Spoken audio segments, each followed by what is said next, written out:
he broken this ceasefire. He killed our people, and he didn't exchange prisoners. We signed the exchange of prisoners, but he didn't do it. What kind of diplomacy, JD, you are speaking about? What do you mean? I'm talking about the kind of diplomacy that's going to end the destruction of your country. Yes, but if you Mr. President, with respect, I think it's disrespectful for you to come into the Oval Office and try to litigate this in front of the American media. Right now, you guys are going around and forcing conscripts to the front lines because you have manpower problems. You should be thanking the President for trying to bring an end to this conflict. Have you ever been to Ukraine that you say what problems we have? I have been to. Count once. I've actually watched and seen the stories, and I know what happens is you bring them on a propaganda tour, Mr. President. Do you disagree that you've had problems bringing people into your military? And do you think that it's respectful to come to the Oval Office of the United States of America and attack the administration that is trying to prevent the destruction of your country?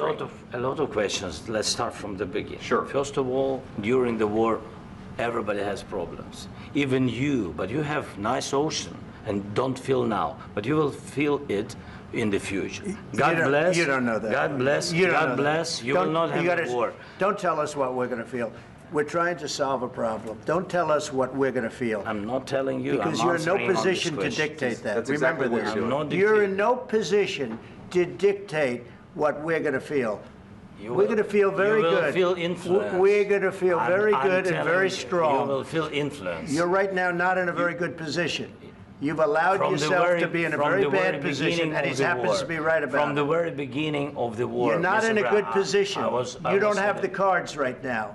With us, you start having cards. I'm not playing cards. But right now, you don't. You're playing cards. Mr. President. You're playing cards. Serious. You're gambling with the lives of millions of people. You're gambling with World War III. You're gambling with World War III. And what you're doing is very disrespectful to the country, this country. That's back to you. Far more than a lot of people said they should have. Have you said thank you once? This entire meeting? No, in this entire meeting, have you said thank you?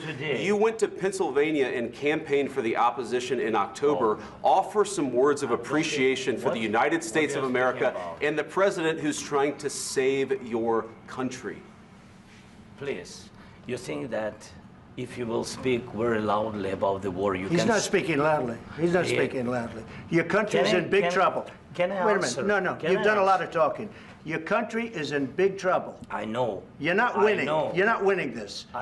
You have a damn good chance of coming out okay because of us. Mr. President, we are staying in our country, staying strong from the very beginning of the war. We've been alone, and we are thankful. I said thanks you haven't been in this alone. cabinet. You haven't been alone. In this cabinet. We gave you, through this stupid president, $350 billion. We gave you military equipment, and your men are brave, but they had to use our military. What about if you didn't have our military equipment, if you didn't have our military equipment, this war would have been over in 2 weeks. In 3 days. I heard it from Putin. In 3 days. This is something maybe new. Less. In 2 weeks. Of course, yes. It's going to be a very hard thing to do business like this. Again, I tell you. Just say thank you. I said a lot of times Accept that there are disagreements, and let's go litigate those disagreements rather than trying to fight it out in the American media when you're wrong. We know that you're wrong. But you see, I think it's good for the American people to see what's going on. I understand, sir. I think it's very important. That's why I kept this going so long. You have to be thankful. You don't have the cards. Thankful. You're buried there. Your people are dying. I can tell you you're again, running low on soldiers. Listen, you're running Mr. low President. on soldiers.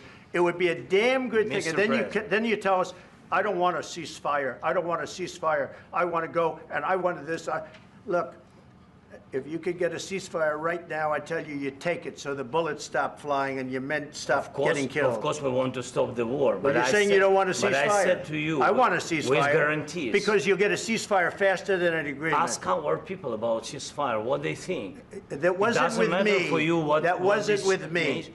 That was with a guy named Biden, who was not a smart person. That was with Obama. It was your president. Excuse me. That was with Obama, who gave you sheets, and I gave you javelins. Yes. I gave you the javelins to take out all those tanks. Obama gave you sheets. In fact, the statement is Obama gave sheets and Trump gave javelins. You got to be more thankful, because let me tell you, you don't have the cards. With us, you have the cards. But without us, you don't have any cards. One more question to Mr. Vice President. I'm sorry, here. It'll be a tough deal to make. Because the attitudes have to change. What if Russia breaks ceasefire? What if Russia breaks peace talks? What do you do then? I understand that it's a heated conversation right now. What are you saying?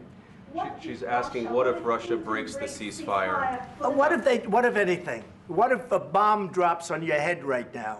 Okay? What if they broke it? I don't know. They broke it with Biden because Biden, they didn't respect him. They didn't respect Obama. They respect me. Let me tell you, Putin went through a hell of a lot with me. He went through a phony witch hunt where they used him and Russia. Russia. You ever hear of that deal? That was a phony Hunter Biden, Joe Biden scam. Hillary Clinton, Shifty Adam Schiff. It was a Democrat scam. And he had to go through that. And he did go through it. We didn't end up in a war.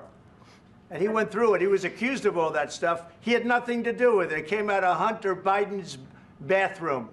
It came out of Hunter Biden's bedroom. It was disgusting. And then they said, oh, the laptop from hell was made by Russia, the 51 agents. The whole thing was a scam. And he had to put up with that. He was being accused of all that stuff.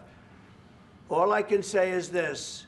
He might have broken deals with Obama and Bush, and he might have broken them with Biden. He did, maybe. Maybe he didn't. I don't know what happened. But he didn't break them with me.